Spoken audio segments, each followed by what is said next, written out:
Good morning. Can you guys hear us?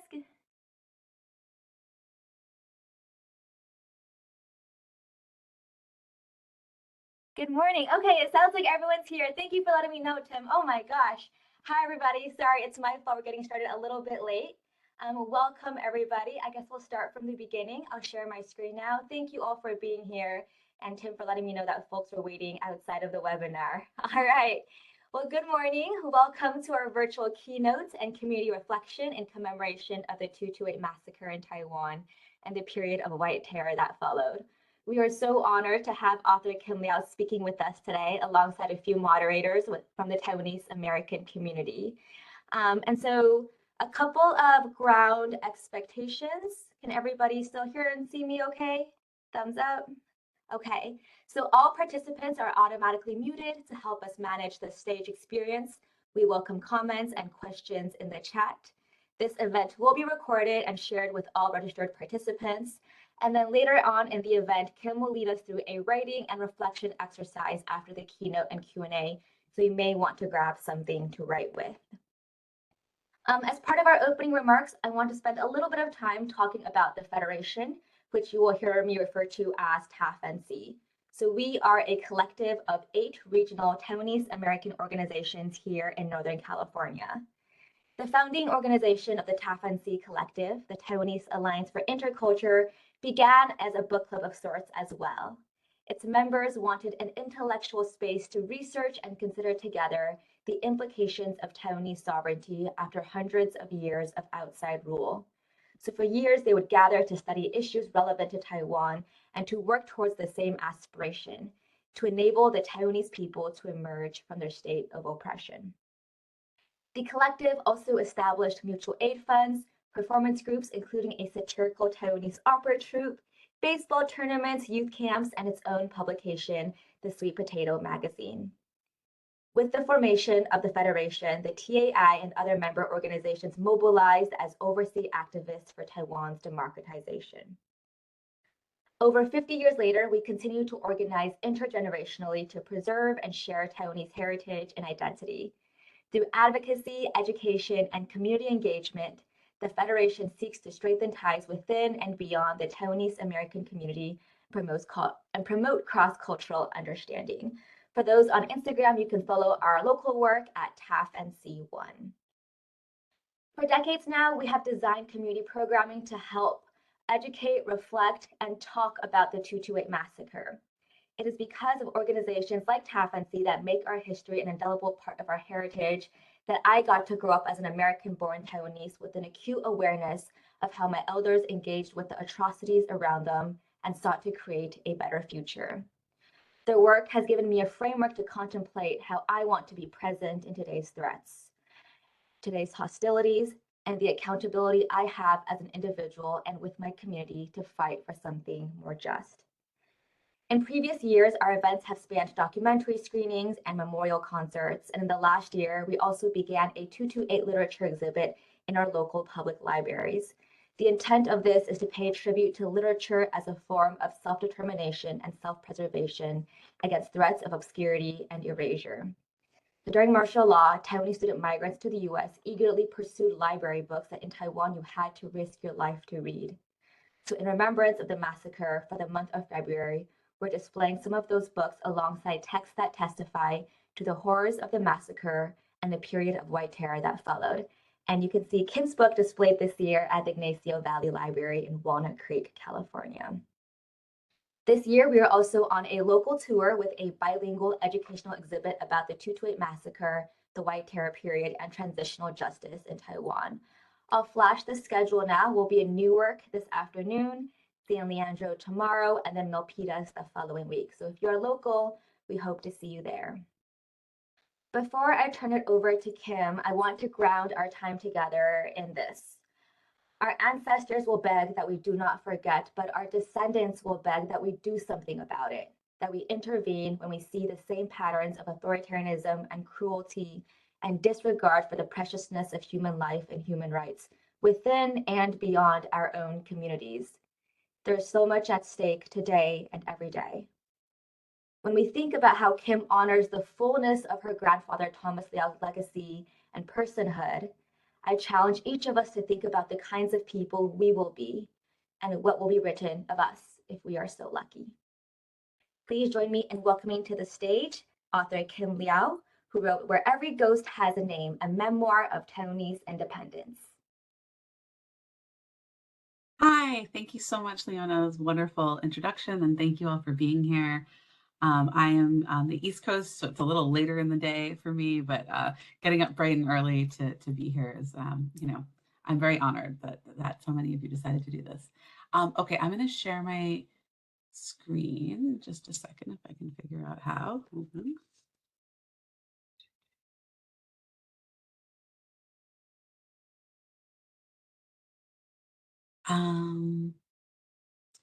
Oh, Leona, I think you need to make me a host in order to allow me to share, either a host or a presenter. Just updated. Let me know if that worked. Ooh. It did not. So I can also just give you, if you give me 1 second, I can give you the link. Yes, of course. Sorry about that, everyone. No worries. We did prep this in advance. Okay. 1 second. For folks who are joining and are able to hear us, hope everything's going okay. I'm trying to monitor the tech and also the participants. But if you want to share where you're from and how you heard about this event, that would really help us understand who's here today. Okay, Leona, I think I've sent the Yep, I got it. link to you. Okay, great. Just let me know when to go to the next slide. Okay, sure. All right, thank you so much. That was very easy. Okay, so thank you all for being here, and thank you so much to Tafnc, to all of our panelists, to Leona for having me, and I'm also very flattered and humbled that you guys had that some folks who are here perhaps were present also last week for the book club conversation about the book. So my book is called Where Every Ghost Has a Name, but I'm going to sort of talk a little bit about my discovery and interaction with the memories of the 228 incident and massacre, and sort of how that's affected my writing process. So for today, remembering 228, listening to the ghosts among us. Next slide. The first time I learned about the 228 incident, I was reading Foremost Betrayed, and I was really horrified by what I had heard.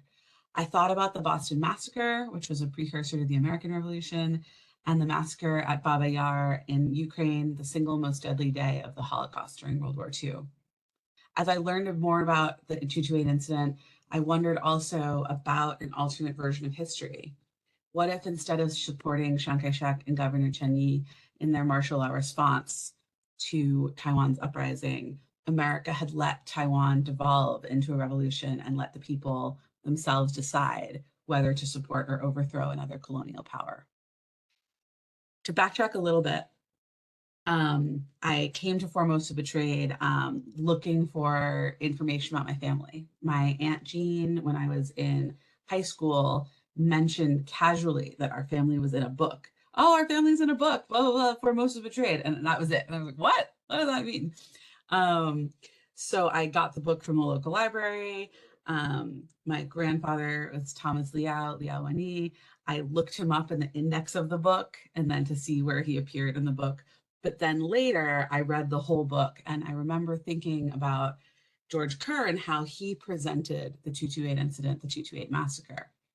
George Kerr was a vice consul. He was representing America in Taiwan. He saw the handoff of Taiwan as an island from Japanese colony to the KMT, to the nationalists with retrocession. He saw the disillusionment, the ways that Taiwanese people were exploited by the KMT and by the nationalists and by the soldiers who came in and the sort of colonial government. So he really had this great context for portraying the 228 incident to the world, to Americans, to the West. But also, he encountered so many Taiwanese people saying, America, you have to help us. You have to help us get out of this. He was really, people were running the embassy. He saw people gunned down in the streets. He understood what was happening and sort of why it was happening and what the stakes were about all this happening. Next slide. So for me, I mean, George Kerr was the man who introduced the 228 incident to me. As I learned more about the 228 incident, I began to sort of realize that for our family and for my grandfather, it was a real catalyst that prompted Liao to incorporate his criticism of the KMT government to a full-blown independence movement. So for him, my uncle Joshua and their nephew, Liao Shihao, were traveling abroad. They were on the arrest list, so they would have been perhaps rounded up or arrested or killed if they had been in Taiwan, but they were luckily on a trip to Shanghai, and they stayed outside of Taiwan at that point.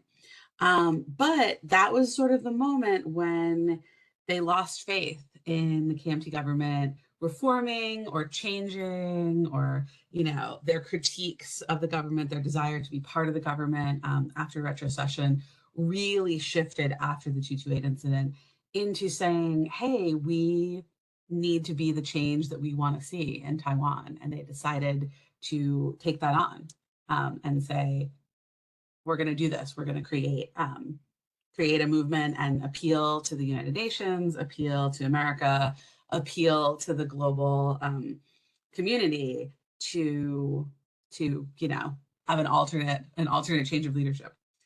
So they thought that this was the moment. They were like, we need to overthrow the KMT and gain international support in order to be democratic, in order for Taiwan to truly be free. So it's for me, for our family, it was a real before and after moment. I think for many, many, many families, people endured terrible, tragic losses, in this horrible time. So my family was lucky in the sense that they came through it mostly unscathed, but it was absolutely a sort of a big before and after moment for us. Next slide. So when I was in Taiwan in 2011, researching my family, the long lost story of Taiwanese Liao, what happened with the independence movement, what happened to the Liaos in Shiluo, my grandfather's hometown, I went to the 228 Memorial Museum. So I had learned that the museum had been created, I want to say in 2008, but in the early 2000s, under DPP leadership and a desire to sort of confront the past and to memorialize and to honor the victims and really sort of understand what happened.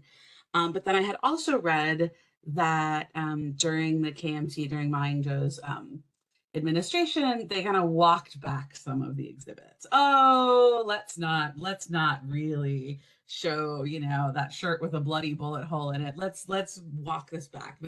Let's minimize the role of the KMT in this. So that was an interesting experience for me, going to this museum and sort of trying to parse through both the history and also like how the history was being represented and how it was sort of the memorialization was being politicized to a degree.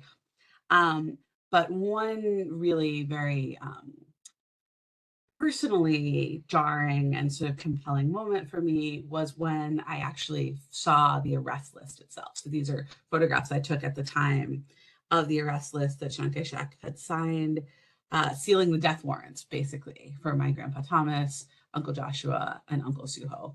And they are in the, I think it's the second, like this is the big one in the middle here. On the right, I want to say, I think they are right there in the sort of upper right-hand corner of the photograph on the right. It's a little bit more zoomed in. So for me, as a person, but as a writer trying to encapsulate how I felt about this complicated history and this sort of the pain that my family felt, and also this real before and after kind of moment of this event for our family. This arrest list really shook me to the core, and it really sort of made me feel the reverberations of this horrific event and its bloody aftermath. And this was 6 decades later. So, I was there in 2011. Now it's even later, but it's still, the reverberations continue. So I'm just going to read a tiny section from the book about sort of confronting the arrest list. So bear with me. Oh, and this is on page 113 for anyone who has it.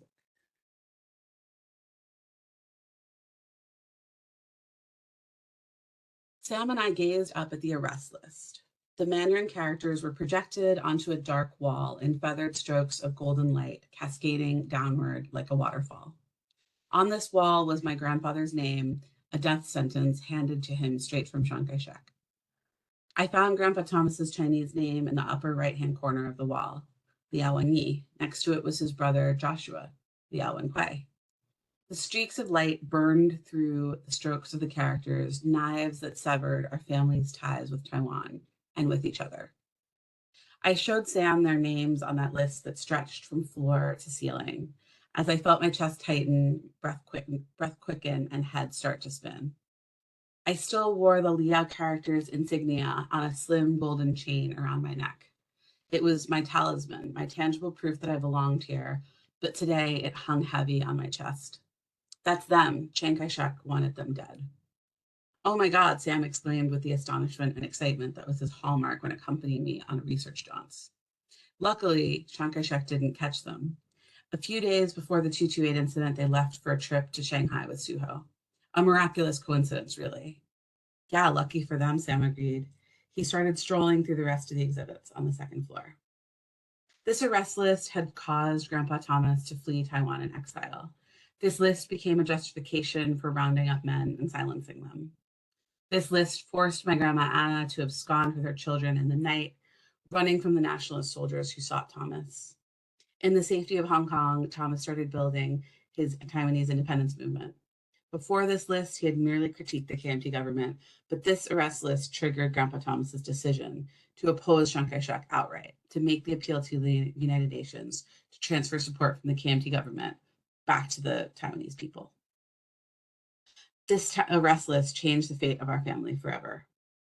Yet as I stood face to face with the arrest list, staring at my grandfather's name and the direct order for his assassination, I was at an utter loss. It was too much. The golden light cut through my eyes and burned into my stomach, slicing me open. I had been so desperate to find these artifacts of the past, yet I never expected the truth to feel so devastating. I couldn't face the reality of the arrest list, couldn't stare straight into the searing pain it had caused my family. I had to get out of there. So I'll pause there. But I think that there is something about these artifacts that they do have a lot of juju. They do have a lot of, energy and reverberations, and they whatever we have of our family members who experience these things as victims or survivors or whatever the roles they played, these sort of tokens of the past become these talismans, and they're really imbued with a lot of energy, and that's an intense, experience. So I appreciate that a number of you out there may have some sort of family or historical talismans that feel charged. Next slide. So just to, contextualize a little bit, also in the book, I'm not going to read this section, but it comes up, like, part of the reason to write about these histories, to ask people about these histories, to publish works about these histories, is that this was a contested history for so many decades. The KMT government, even before the end of martial law, really sought to erase this from ever having existed. One of the thoughts that I had when I first read this was, oh, well, we never learned about this in school. And when I was in school in America, we learned about, okay, the latter half of the 20th century, mainland China, communist, Taiwan, and Chiang Kai-shek, democratic, and end of story. And like, that was it. Like, there was it was like a footnote in one of the, one of the history books. So it was really not explained at all. So, and there are competing numbers of, anyone saying that there were less than 1,000 people killed to, more than 20,000 or even 30,000 during like the KMT, and nationalist soldiers, massacring and pillaging their way through Taiwan. There is one quote that I'll read. I won't read the whole section, but this was a different her publication, but he wrote, "The first to die were the leaders, editors, doctors, lawyers, some of whose names had been supplied in December and January at the embassy's request." So this idea too, that it was like they sought out leaders, they sought out people who were trying to make a difference. They sought out people who were trying to use their voices and silence them. So these images are from actually outside the 228 Museum in Taipei from 2011. But I was really struck by seeing people's faces. And, there's no concrete record of exactly who was killed and when, or who was tortured, or who was arrested. But this idea that we know that these people exist, and we know that we need to preserve these memories, and the way to do it is to keep these oral histories alive, to speak with family members, to reinforce and put down on paper the things that we know to be true, in conversation and through people's true life experiences, even if we don't have, good historical data from census records or from, official bureaucracy. We have, the experiences of the people we know and of the people who have spoken to us. So next slide. So just to, thinking about, how we can do that, thinking about celebrating oral histories, personal accounts. I was also very inspired by the work of Peng Ming-Min, his book, A Taste of Freedom. If you haven't read it, it's a great memoir about, he was an independence leader, sort of the generation after my grandfather in the 60s. And he had a very stunning sort of escape from the KMT, and he recounts it in great dramatic detail.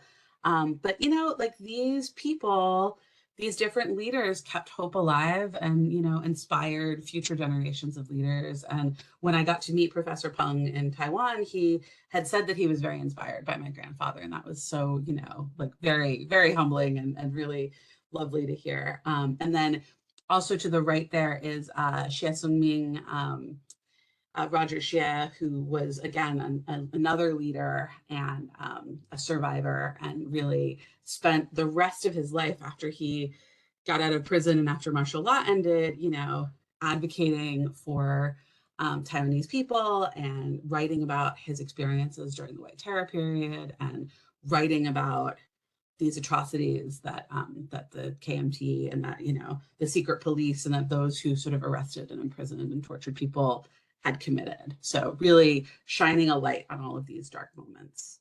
So I think that, next slide. I think that, my message is kind of on an anniversary of this sad and terrible time, we can talk to our family members, we can keep these family histories alive, we can write about our own personal reflections, we can write about how we, interpret our current moment and how it relates to, these moments that have come before. How have things changed? How do we see, specters of these kinds of totalitarian moments reemerging?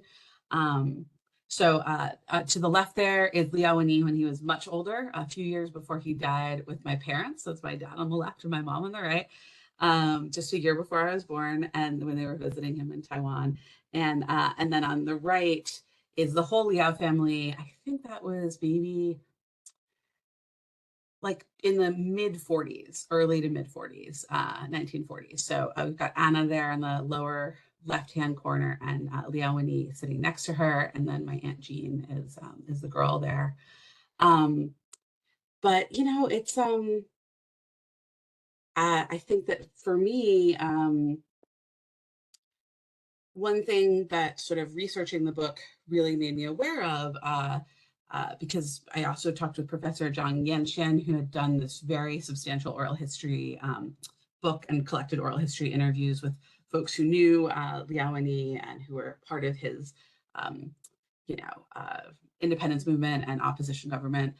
And he did these interviews in the 1990s and the early 2000s after martial law ended in Taiwan.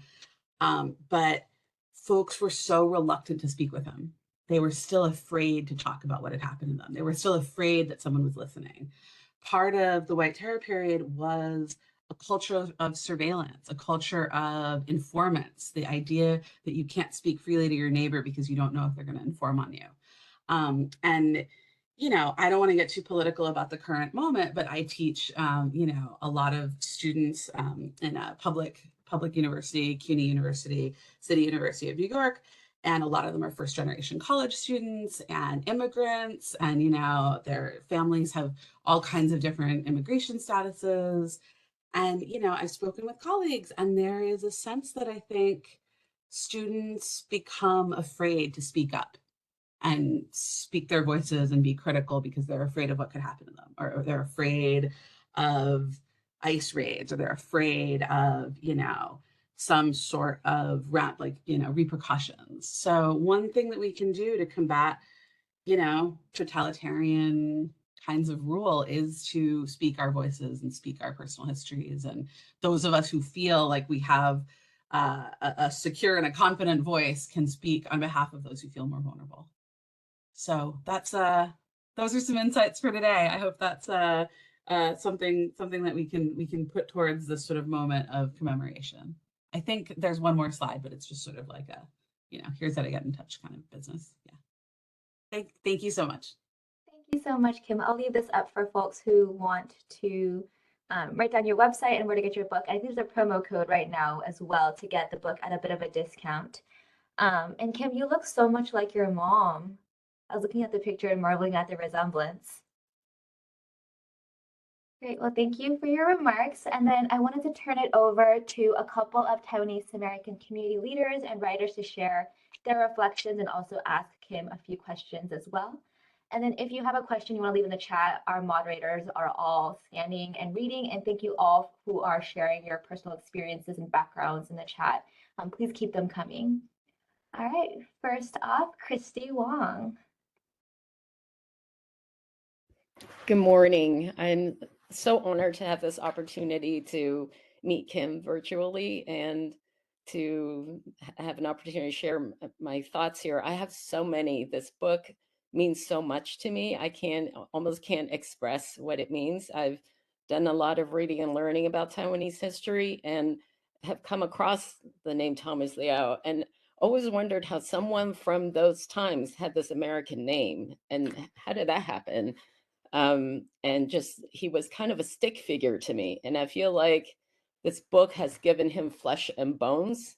I now see him as a complete real person, and it means a lot to really get his story. In listening to you speak just now, I have a couple of quick thoughts. One is that you said 228 was a catalyst for Thomas and Joshua to get involved when the intent and was very successful in most for most other people was to silence people. They went after the leaders to show this is what happens if you speak up. If you lead this movement, this is what will happen to you. And it really worked. And people in those times were really scared. And my mom was a young child at the time, and she has shared with me her experience and just how scared people were to even say certain words outside of the home. Even in their homes, they were whispering because who's listening? People were justifiably very paranoid, and people just disappeared, and their family members were shunned. People were afraid to go near them because what happens if you're seen talking to this person's, person who's disappeared and their family, and what happens if you help them? And so it really worked to silence people for generations. But then for Thomas and Joshua, for this to actually be a catalyst for them to take action and get involved and lead, that's really, really remarkable. That it just really strikes me to hear you say that. And you also said that the consequences really reverberated for a long time. And I was in graduate school in the early 90s and starting to kind of publicly get involved with Taiwanese independence activities. And that's where I got to know Tim. And a friend of mine who's Taiwanese American, born in this country, grew up here, told me that, who would become a really good friend. We bonded over our interest in Taiwan. he said his parents told him not to be seen talking in public to me. This is in the 1990s. We are American citizens living in America on a college campus, and he was told to not talk to me in public. But that what saddens me about that is how much 228 and white terror martial law, what they did to his parents. That even this many years later, as American citizens living in America, they didn't think it was safe for their child to speak to certain people. Yeah. And then I just wanted to share one last quick personal reflection that I've shared with Kim, and I believe I shared in our book club discussion last weekend, which is that I very much connected personally to this book too, because on page 7, right, very early on in the book, Kim describes herself, and it was those 5 sentences could have been a description of my daughter. I mean, it was exactly, I just felt like I was reading about my daughter. I took a picture and sent it to her, and she wrote back, "OMG." So it was very cool, and I really am so appreciative to you for the work you went to put this story together and give it to all of us. It's a real gift to all Taiwanese people. Wow, thank you so much, Kristie. I know I love that when you said that about your daughter. It's like, oh, and she's Jewish, or she's Eastern European Jewish. That's amazing. It's a small club. We should all have a club. But to your point too about the fear and the culture of silence. I mean, I remember speaking with my Aunt Margaret, Uncle Suho's wife, so Liao Shihao's wife, and she worked at the American Embassy for her whole career. So she was really, their family was, I think, quite protected by that, again, by that association with Americans. But she was happy to tell me any story I wanted in their living room. And then when I was leaving, I said, oh, I would love to give you a phone call or Skype, this is like 15 years ago, and talk more. And she's like, oh, no. You never talk about this on the phone. And this is, 15 years after martial law is lifted, this idea that you just can't trust. Yeah. Scary. Thank you, Kristie, for sharing. Tim, would you like to go next? Yeah, everything Kristie said, I feel too, and I'm very grateful for a chance to hear this story of Thomas Liao because, I've also been a student of Taiwan's history and Taiwan independence all my life, and his story was very two-dimensional in Formosa Betrayed, and it's hard to grasp what him and his family and your family went through, which is this book actually puts some real meat behind your family's story, which is important, I think, for anyone who identifies as Taiwanese American to know. One thought I had that was interesting to me when I started this book, it's almost like you had this hero's journey of your grandfather. And then as the book progressed, I actually thought you were switching the hero's journey to your grandfather's nephew of the Al Shihao, I mean, I'm not sure if that's true, but that's how I read it. And it totally resonated with me in the sense that my father was an activist for Taiwan independence. Also, he was, I guess you could say, the third generation, the first generation being your father or grandfather, the second generation being Peng Mingmin. But my dad was sort of, and I think Kristie's mom was also in that same movement, World United Formosans for Independence, and they carried on that movement onwards. And so that the thing that you guys talked about, the silence, I guess, just to move on to that point, it was interesting because growing up in an activist family, you didn't feel it. I don't know if Kristie felt it also because our parents already were willing to speak out. It wasn't until you actually talked to other Taiwanese Americans whose families were not choosing to be activists that you realized how much that terror and fear existed. So again, which leads to, I'm a little disjointed here, but the one point I shared in the chat, the other question I would have for you, Kim, is, did you have trouble getting access to Formosa Betrayed when you first found it? Because I know in the 90s, it was actually hard for me to get a hold of a copy. If it wasn't my dad's copy, like at Purdue, there was a library copy and I got one. And then I got in an argument with a KMT spy on our campus. And then turns out he then took the book out, and then there was like only one copy of the book at Purdue, and it was under his name for like 2 months. And so I'm just wondering, like, this is in the early 90s. So I'm just wondering if that was something that was a challenge for you to get a hold of Formosa Betrayed. So anyways, those are my 2 questions. So Yeah, I just saw that in the chat that you that the KMT actually bought the copyright. That's amazing. That's insane. That's amazing. So what happened was, I think when I read it, it was it would have either been the very late 90s, 99, 2000-ish, give or take. And I got it at the library. And my local library didn't have it. So we did interlibrary loan for the library further up, in Long Island, all the Long Island libraries. But then later, when I started this project as a writer, in my 20s, at that point, someone had put the full text of Formosa Betrayed available online as an open source, like a searchable hypertext. It was very lo-fi, but it was like the full text by chapter was available and searchable, like as HTML documents online. And I think that was maybe 2006, 2008. And then at some point, Camphor Press, which is a wonderful little shout out to Camphor Press.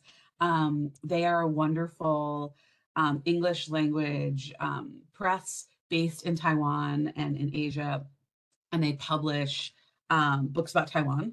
I think they have an edition of Peng Mingmin's book, but they eventually reissued Formosa Betrayed, and I think are currently publishing it. So that's interesting that people were trying to stop it from being circulated, because I think for a long time, in terms of like books about the White Terror period in English, there was so little accessible in English and to American audiences that and maybe a few references in some larger history books, but very little in-depth detail.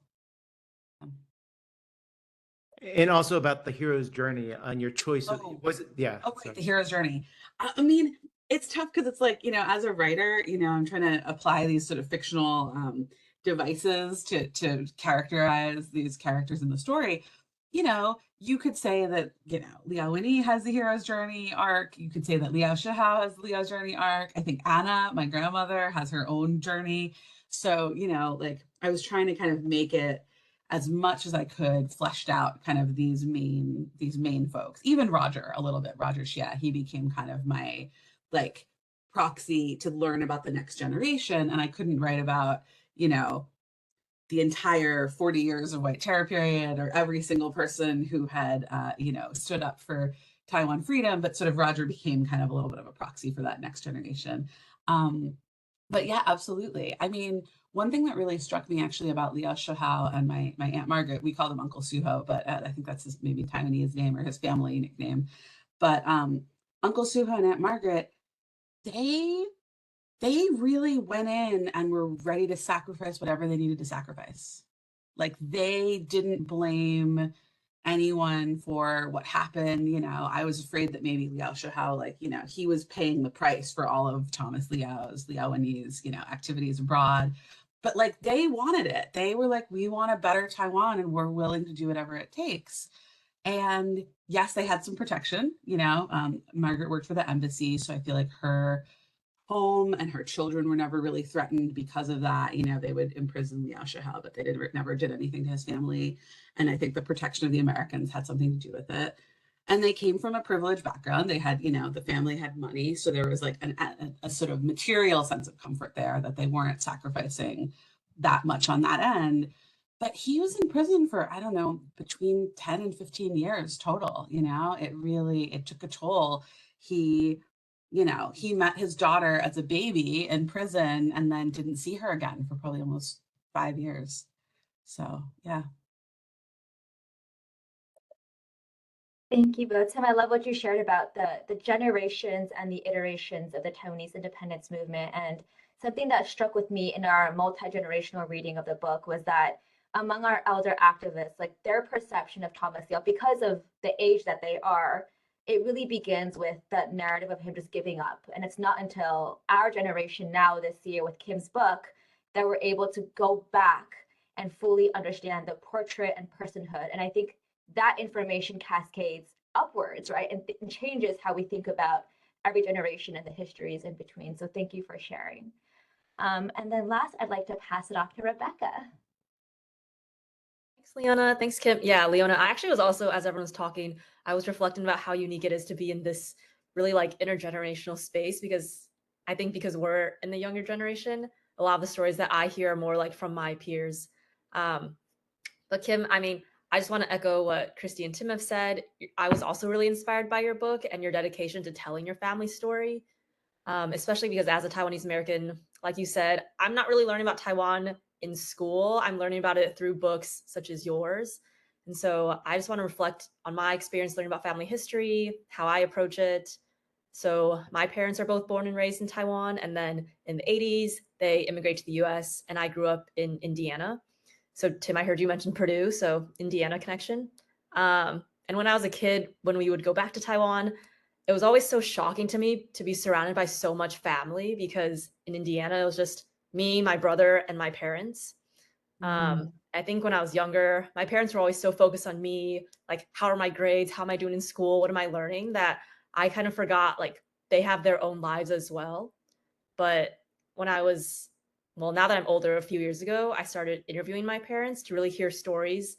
I would have certain themes I want to talk to them about, like college or childhood or immigrating, and I would interview and record these conversations. And I saw in the chat that some people have been doing that as well, which I think is really awesome. I think there are some things that I thought I knew about my parents, like how they met, and I kind of took these facts for granted, but then I realized, oh, I actually don't know that much about this story instead of just one sentence. So I think they're like lighthearted stories, but similar to what everyone is saying, I think just it's so unique. We're in such a unique position being Taiwanese, because the history of Taiwan is, as a democracy, is so nascent. And so obviously through like our stories, a lot of our family members, a lot of people like on this call have lived through and been involved in a lot of historic events for Taiwan. And now that I'm older, I've been asking my parents also, like, what was it like growing up during martial law? What was it like for my grandparents during White Terror? So similarly, we had family members involved in activism who are imprisoned as well. And my mom would tell me how my Algon would like play dumb and keep his head down because people are getting disappeared, people are being arrested, and how it's just a really scary time. And I think now, as I get older, I just realize the urgency of hearing these family stories before it's too late. Like, my grandparents have passed away, one of my aunts have passed away. Not to be too like morbid, but I just think I wish I had been able to hear their perspectives. And I think sometimes it's daunting to ask about family history because there's so much of it. It's like, where do we start? But I think even if we start small, like asking our parents about like a happy memory or like an age that they really enjoyed is important, because I think, like everyone is saying, just right now, geopolitically, it's really important to share stories about Taiwan with the rest of the world. In our parents, in like my parents' generation, and a lot of generations that people are talking about, there isn't this sense of like Taiwanese identity in schools with the KMT like running the curriculum. But now I think there's more of this sense of Taiwanese identity. It's more like, it's more acceptable to talk about. And so I think for us, like, even if we start small, asking our parents like one question about their childhood, that's so great, because the important thing is that we do just start. And I thought it was really funny, like talking about the hero's journey, because for me, Anna is this hero of the story. I was like really identifying with her when I first read the book. Leo and I were texting about like, wow, Anna went through so many sacrifices. So I actually wanted to ask, as you were writing this, like, did you feel any like negative emotions towards Thomas? Did you harbor any like anger? Did you kind of like empathize with what Anna was going through, or how did you think about that when you were writing the story? Yeah, absolutely. It's wait, I'm unmuted. Yeah. That's a really great question, Rebecca. Because I actually brought some of this to my writing group. I have a writing group, professional writers. We all read each other's work and give feedback. And I think probably by the end of the writing process, I was trying to be actually a little bit more balanced and a little bit fairer to everyone involved. Like, hey, you know what? Like, here's why I imagine everyone did the things they did, or here's how we can kind of surmise how people made their decisions. But I think, yeah, earlier in the drafting, I think I was just on Team Anna. And I think, I mean, I'm a little biased because, my father and his siblings grew up in America with my grandmother. And, they all saw my grandfather as someone who didn't think family was that important, or who, had kind of abandoned his family. So, they grew up with her side of the story, even though she was very silent about it. So there was a lot of loyalty, I think, to her. But I remember bringing a draft of, I think some of the more historical stuff and the parts where, Thomas and Joshua are, appealing to George Kerr and writing memos and trying to meet with State Department officials to sort of get support. And, and my writing group was like, wow, that's important. That's amazing that he was doing that. And one of my writing group members was like, why couldn't Anna have just been more supportive? And I was like, oh, that's interesting, and she's like, things, like it takes a lot to get this stuff done. Why couldn't she have just been more supportive? And I was like, that's interesting. So I was like, I want to write a book where no one asks that question. Where, we understand why she did what she did. We understand why he did what he did. You don't have to agree with whatever everyone did, but I don't want to leave anything hanging. I don't want to leave it uncertain, and, my mother, my mother met both of them, both Thomas and Anna, because when my parents got married, Thomas invited them to visit him in Taiwan.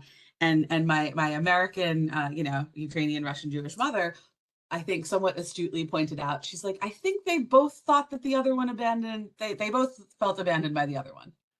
So your grandfather felt abandoned by Anna, and Anna felt abandoned by your grandfather. And I was like, that's well put, Mom. So, I think that there were a lot of things at stake. But also Anna was an orphan, she had gone through so much alone. And I think at a certain point, she just, she was like, this is what's going to be best for my children. And the year that they came to America in 1951, my grandmother, my Anna was taking the kids. My Aunt Jean was going to turn 16 the following year. And if they came to America before she turned 16, because of American immigration laws, she could be naturalized as an American citizen.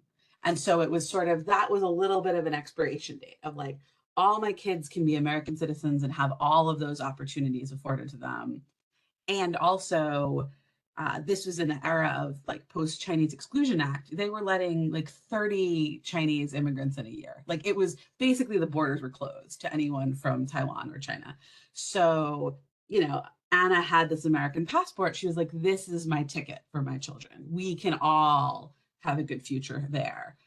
Staying here in this uncertain place, if we miss this deadline, then things get a lot harder. So I think that was really the turning point for her. But I also really appreciate what you said about talking to family members before it's too late. It is sad, and it is a real thing to think about, but families often don't discuss this stuff over Thanksgiving dinner or over, chit chat or, over mahjong games or whatever we would, do when my family got together. So I do encourage folks that if you want to talk to your elders, take a different day and say, hey, can we have lunch? And can I, ask you about your childhood a little bit, or can I interview you, and like even just that frame of saying like, can I bring a tape recorder and interview you, or can I interview you and write something about it, or whatever, it creates an occasion instead of just asking and then saying, oh, you don't want to hear about that, or like all of that stuff.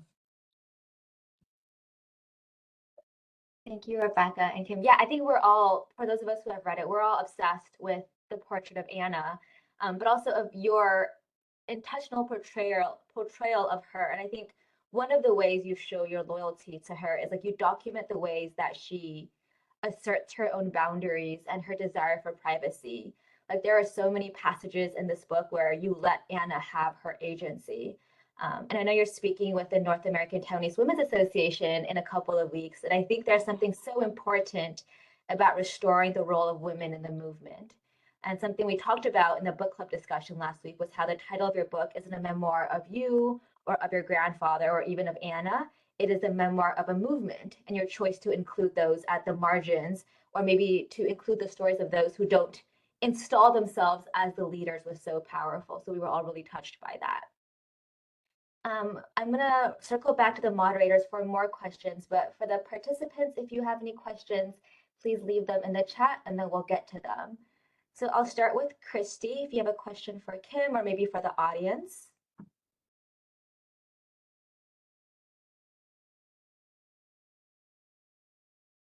I need to unmute myself.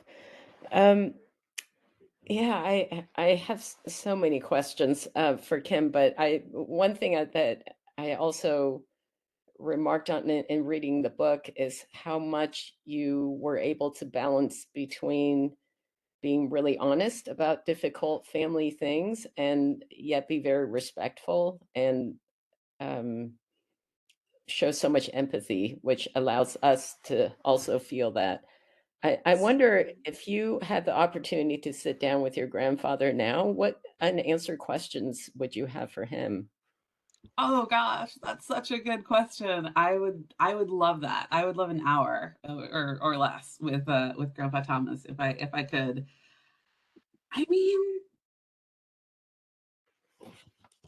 I would really want to know because I was digging for so much and there were things that I really didn't know between the moment when he got to Japan and was sort of under house arrest and he sort of got like this sort of tenuous like, okay, we're in Japan, we're going to try to incorporate into our oppositional government. From like the moment he got to Japan to the moment he decided to surrender, like what kept him going, what made them decide that they were going to create this oppositional government. It was so it was so bold to say like we are declaring ourselves the oppositional government, but sort of like what kept him going and what made him think he was going to get more support, like what did like sort of how did he keep making those choices, because there's a couple of I tried to hit as many of the high points as I could, but there were a couple of like blurry years in there, and just like how did he like keep fueling it, because I do think that there was something both hope inspiring and like awe inspiring about that determination, and also a little foolish maybe, it's like right on the it's hard to say, but that was very an interesting period that I'd love to hear what he had to say about it. Yeah, I mean, how did you feel when you found out he had these diaries and they were all lost in a fire? Well, I had heard that Chiang Kai-shek's diaries were at the Hoover Institute, and I actually got to look at them, but my command of Mandarin is so poor, and they're diaries, so it's like handwritten Mandarin. So I was like, I'm not gonna be able to read this with any kind of like success. But it was still cool to look at them and to hold them and to like, have a moment with them. Again, these sort of objects with juju. I felt like Thomas Liao had probably kept diaries. He seemed like someone who would want to have a written record or to leave something behind or to have a legacy. And so whether they were diaries for posterity or diaries for himself, I felt like they were out there and I just had to find them. So it was, yes, and this is a little bit of a spoiler for anyone who hasn't gotten there yet in the book. So we do find the site of the diaries, but I'm unable to find the diaries themselves. So there was something very satisfying and also like just utterly heartbreaking about that, because that would have been the thing, short of talking to him himself, that would have really unlocked him for me. Yeah, I mean, just for all of us students of Taiwanese history, that was just so heartbreaking to find out. They should be at an institution somewhere.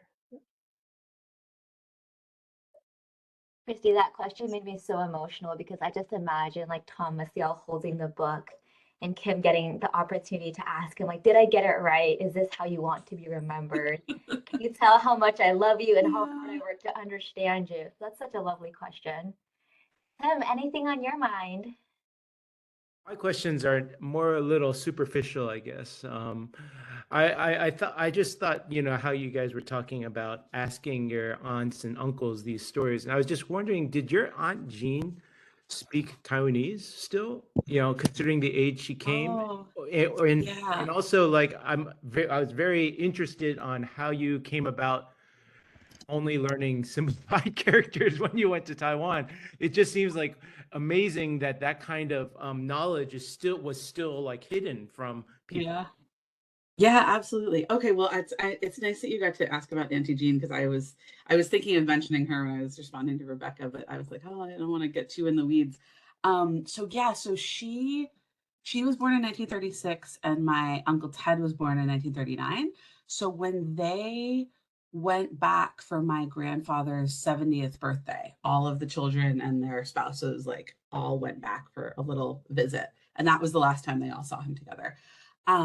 She and Uncle Ted picked it right up again. Like they could hear it and they were like, oh yeah, like, you know, she probably spoke 8-year-old, you know, 8-year-olds Taiwanese. So like not like tremendous, you know, vocabulary.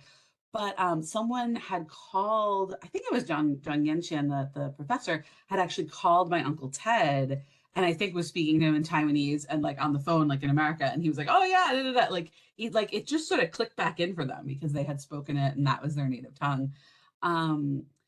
But they didn't speak it at all in America. They didn't, you know, in Chinatown, in New York City, everyone kind of spoke Cantonese. So there wasn't like, they didn't really seek out a Taiwanese community at the time.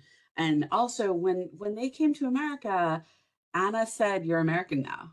And she spoke English and she did not encourage anyone to hang on to those linguistic roots because for her, they were so steeped in, you know, in pain. But my Aunt Jean actually just passed away like about a month ago. So I know. So I feel for her and I feel a lot of, you know, a lot of things about all of her help. Without her, without being able to interview her and without her recollections, this book would not have been possible, period. But then the simplified characters thing. So I was in Boston and I went to the Boston Language Institute, which is like a nice like adult ed kind of language studies. And I said I wanted to study Mandarin and they had a choice, Mandarin or Cantonese. No one ever said simplified or traditional. And one of my teachers said, oh, you're going to Taiwan. Oh, that's great. Like she didn't say, by the way, you should know. You know, blah, blah, blah. They only use traditional characters. I mean, I think that it was such, I mean, I think part of it is that it was such elementary Chinese. It was like Chinese for absolute beginners that she was like, you're not gonna be able to read anyway. You know what I mean? It was like she didn't sort of realize what I was trying to undertake. But still no one warned me. Yeah. So there's like so many layers of not understanding. And just a quick follow-up, because about Grandma Anne, I was really impressed with her language skills.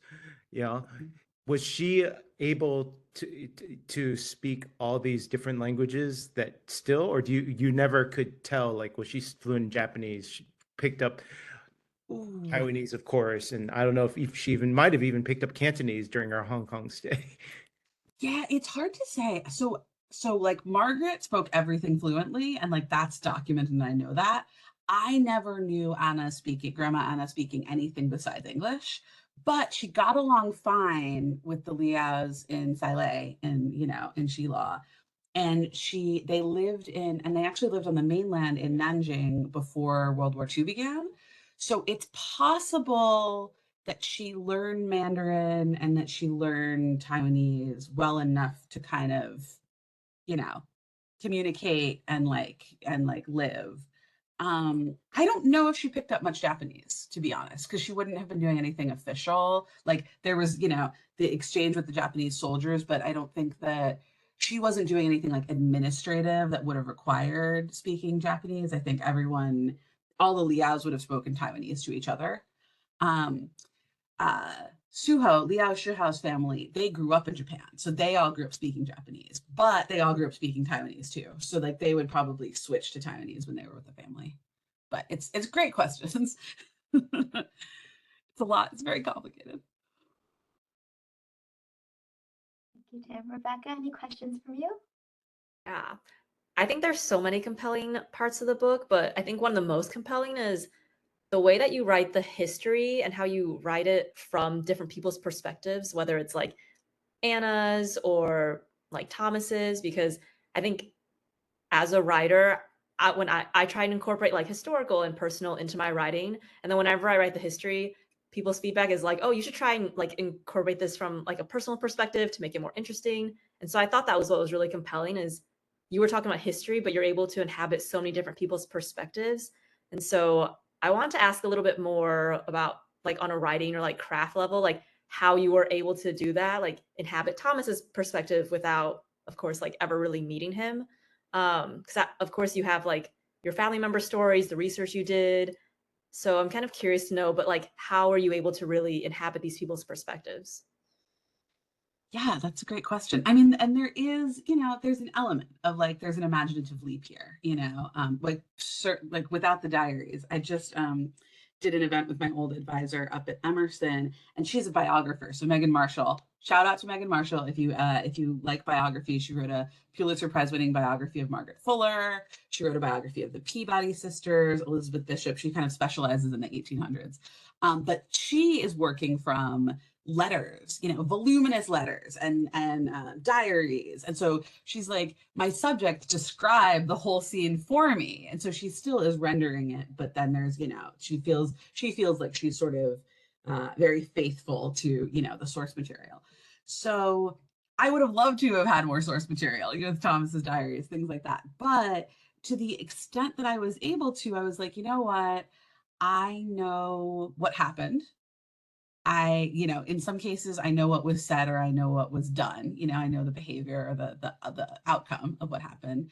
In some ways, I'm trying to figure out why people did this, what they did, or I'm trying to figure out what they were thinking as they did this thing that I know that they did. So, I didn't invent any scenes wholesale, but it was like working from recollections. My Aunt Jean remembered, oh, the KMT soldiers, they ransacked the house and then we had to leave in the night for Hong Kong. And then Uncle Shuang Yao was like, oh, Anna left in the night with the manager, Lin Feng Ong, and, they never told anyone they were leaving. But then people came looking for Thomas, in Silay. And so there's like, the people who can sort of triangulate. And then Margaret said, oh, she came to the embassy and she was afraid. What should we do? And George Kerr said, fly an American flag over your house, And so it's like all of these different people pointing to this one moment. And so then it's like, okay, well, now I need to get to, I sort of know what happened. What was the time period? What was in people's houses? What was everyone wearing? And then it was like, what did they say? And now what do I imagine they thought? So that's sort of that last piece to go into their brains and say, I'm going to just like take a leap and say, I think this is maybe what they thought, because we have all of the things around them of what they did and perhaps why they did it. With some of the history, I decided, I mean, it's a move that someone could disagree with me on, right? From a writing perspective, but I decided that I wanted to inhabit George Kerr because I had all these letters from him. He wrote these memos. There's internal communications between him and his State Department folks. And he was like, you should really pay attention to Formosa. And they were all like, it's this tiny island. Like, it's going to be fine. Like, no one really cares. Like, we're really concerned with the communists in China, like they just didn't understand on a human level what was going on. So say like the scene where he goes to Washington, it's like I had all of the, these sort of State Department cables, and then I sort of had what happened afterwards. And I was like, basically he's fighting for the Taiwanese people and they're dismissing him. But it felt more interesting to me to like put that into his, have him walk around and, like put that into his mouth and into his mind rather than just sort of be like, here are all the documents. So that to me was, I think, that like level of trying to take it to that human level so that it's both accessible for people, that they feel like it's a drama, they want to keep reading. But also like everyone was a human making choices, even, a moment I like inhabit the mind of JFK, President Kennedy, just for kicks. I have all of his letters and I have his internal communications, and he's like, his letters and his internal communications are kind of like befuddled. He's like, is this guy serious? Like, what? Like, this is ridiculous. I've got bigger fish to fry. But then they really understood that they had personally offended General Sima Xiang. And so he had to like personally unruffle the feathers of this ruffled, dictator.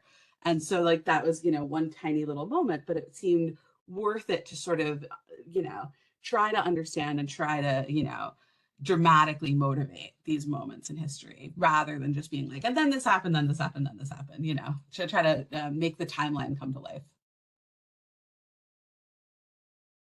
Thank you for sharing. Just a time check. So we'll do a few more questions and then we'll transition to Kim's writing and reflection exercise, which I think will resonate deeply with folks in the audience, especially as so many of you are sharing that you're also writing down your family stories right now, which is really exciting.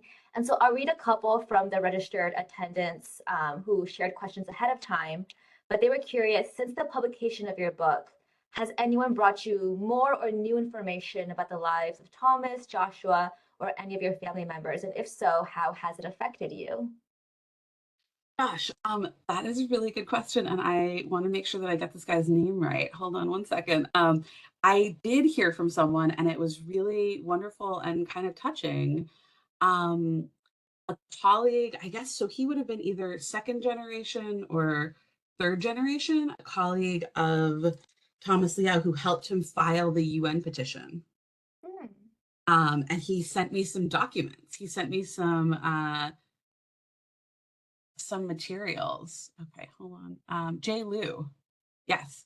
He sent me some actual like materials of like things that they sent together and like things that he published and like, you know, letters from people. And I'm like, I mean, I'll have to put this in the next edition. But it was also just great to be like, oh, I'd love to have a conversation with you about this. So yeah, a couple of people have written and have either things they want to add or things that they're like, this might be of interest. But mostly I've heard from people who have said, I am also interested in writing about my family, or I also feel this resonance. And so that's also great, just because it's, you know, like we're not alone in wanting to, you know, tell these stories and know our families more and think about these kinds of legacies. Your book is already ancestral. It'll have so many other books coming out of it, which is really exciting. Last question from the audience. I'm curious how your family has responded to reading the book now that it's out, if you're able to share. How my family's responded. Okay. So I know, unfortunately, my dad passed away about almost 6 years ago. So he didn't get to really see any of it. But my Aunt Jean saw some of it. She saw some of the interviews and she saw some of the photos. And I was just about to sort of start sharing, you know, chapters with her. And then she had a stroke and then she wasn't sort of in a great spot to process it. But my other two uncles read it, and I got this really, really nice message from my uncle Alex, who's my dad's next older brother. There's four children, Aunt Jean, Uncle Ted, Uncle Alex, my dad. And he's the one who really like grew up with my dad and knew my dad the best. And he's sort of the most similar to him, like of anyone on earth, he's the most similar to him. And he was like, oh, I learned so much. And he's like, but also you brought back all these great memories that I had of being a kid and, you know, growing up with your dad and growing up with, I don't know, with our parents. And so it was really, that was really touching for me. And also because he's sort of the family jokester. So when I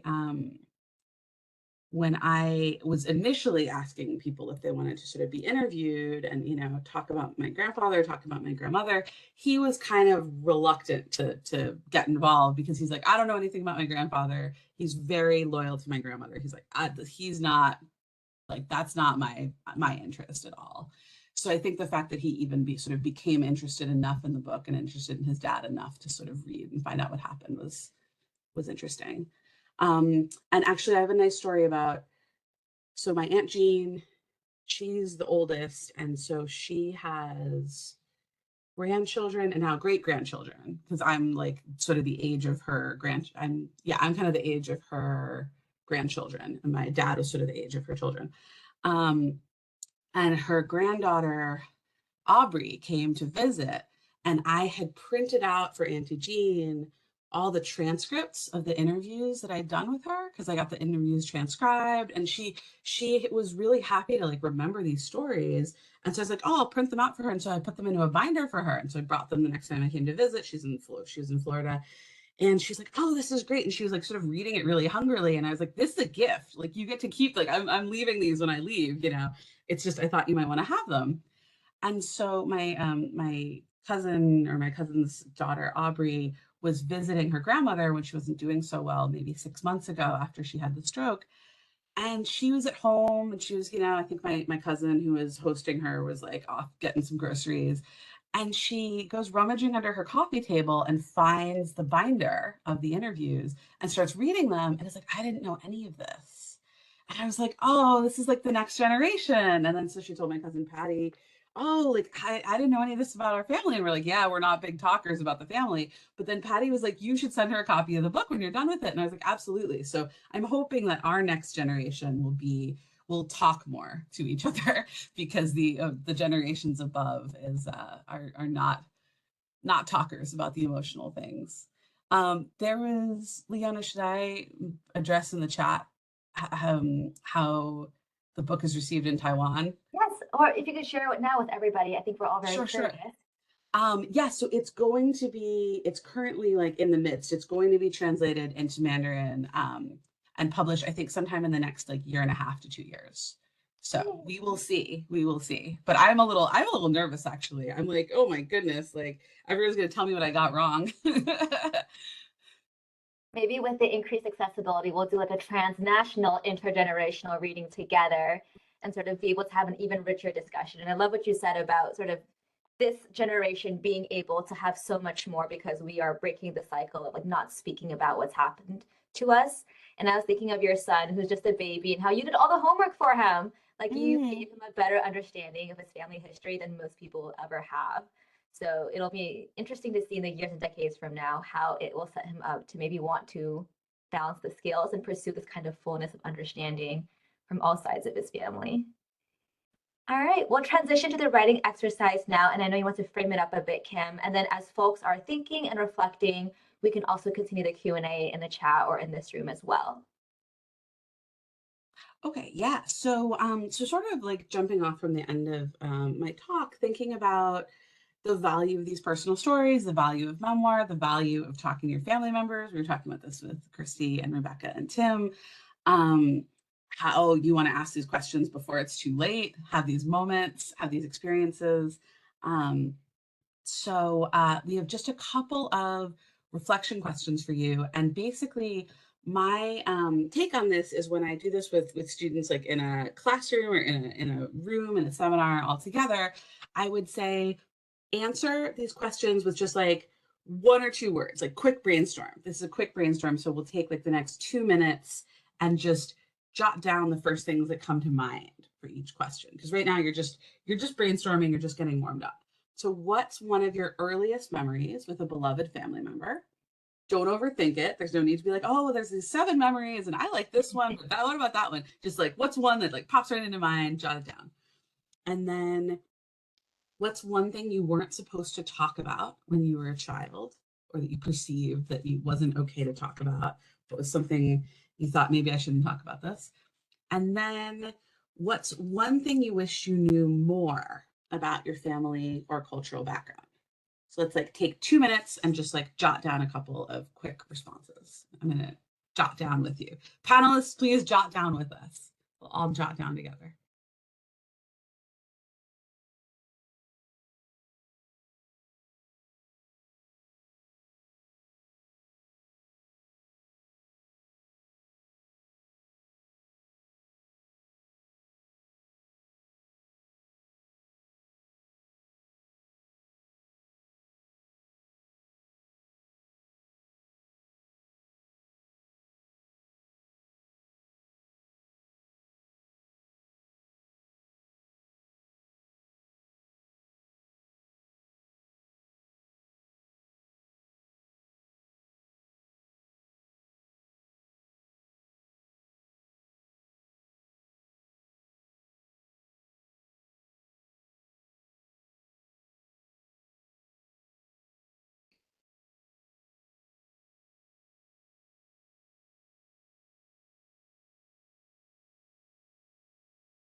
Okay, so hopefully you have a couple of things jotted down on either a piece of paper or a Google Doc or wherever you're taking these notes.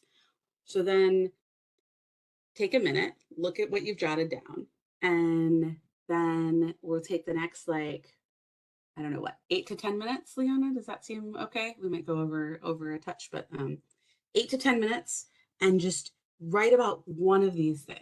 Pick one thing that you jotted down, or if you hate all of it, pick something else related to your family or related to personal stories, and we'll go for 8 to 9 minutes. Just write more about it. Just mine the memory. Dig in and see what are all the things that you remember related to that. So the very first thing I wrote down was my grandfather on my mom's side, Poppy, grew these tomatoes, and in the summer he had these tomato plants. So I might talk about the smell of the tomatoes and the sound of the gravel and the sand where they were, growing, and the feel of the sun on my face or something like that. And just dig into the memory. You don't have to write it like a scene, but just give us as much as you can about that memory. Ready, set, go. And I put the questions in the chat if you want to maybe respond with a couple of cursory thoughts on what you're reflecting about. You can answer any of these questions. This is your time and space.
All right, I hope everyone spends a little bit more of their weekends finishing out your writing reflections.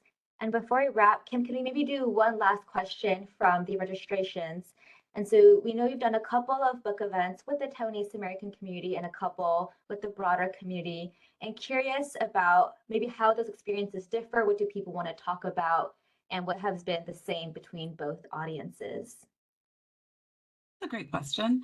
I mean, I was expressing to Leona the other day that I was like, I feel very humbled to be attending a 228 memorial event and to be speaking to a Taiwanese American community, because in so many ways, for so long, I felt not Taiwanese enough to, be part of the community.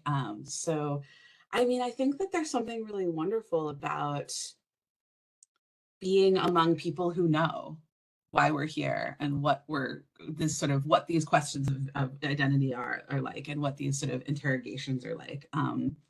I was writing a Taiwanese reading list, Taiwanese American and Taiwanese and Taiwanese American women writers reading list for Electric Literature.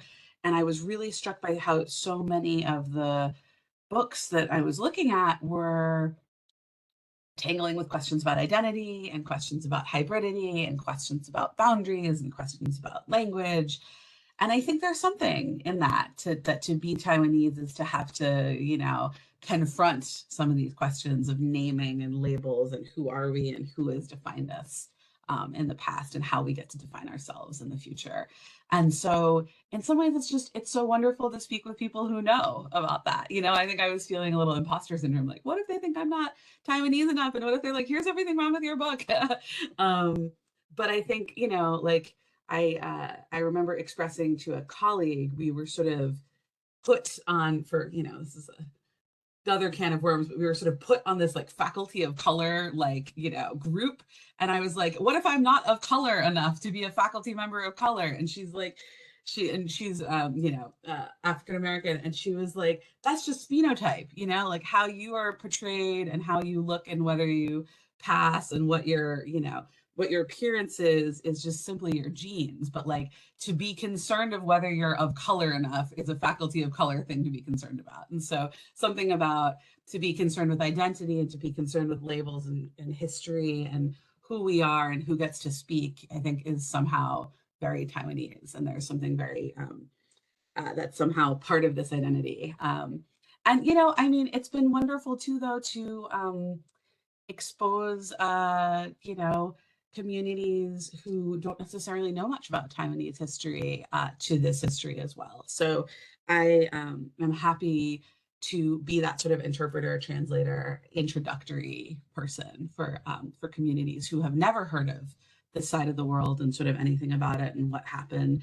But there's something very like coming home about being among folks who have, been through this and whose family members have lived through this. And, I was very touched by everything that people were sharing in the chat. It's like, it's wonderful to be among people who have all lived through these kinds of things. So I hope there's some strength in that community. Yeah, I think I speak on behalf of all the moderators and saying, like, for those of us who spend way more time than the average person thinking and writing and organizing around Taiwanese and Taiwanese American identity, like, you have taught us something new and deeply affecting, and we are so grateful. All right, so thank you all again for joining, and I apologize again for the delay this morning in getting started. For those in the Bay Area, I'll put our schedule of exhibit locations up again on the screen. So these are bilingual educational experiences about the White Terror period and transitional justice in Taiwan, created by the 228 Memorial Foundation. So we will be at Newark Public Library this afternoon and San Leandro tomorrow. And then Milpitas at the beginning of next month. We hope to see you there. So this concludes our book club series for Kim Liao's book, although maybe we'll reconvene 2 years from now for a bilingual transnational discussion when it's out in Taiwan. And again, my name is Leona, and on behalf of Tafnc, thank you so much for being here with us. We know it is a busy and sometimes scary and uncertain time for a lot of people, and we hope this could be a space of comfort and community for you. If you have any questions or feedback, you can get in touch with us at tafnc.org@gmail.com. I'll put our email in the chat. And we also have a bilingual discussion guide for the book. So if you wanted to read it with your family members, your parents, we hope it helps facilitate some really juicy discussion. And we hope that today's writing prompts were generative and that you walk away with a renowned sense of purpose in completing your work. Thank you again for being here. I'll leave the room open if you need anything else, but otherwise, thank you all. Have a good weekend. Thank you so much, Liana. Pleasure to be with everyone. Thank you, Kristie, Tim, Rebecca, and everyone who attended.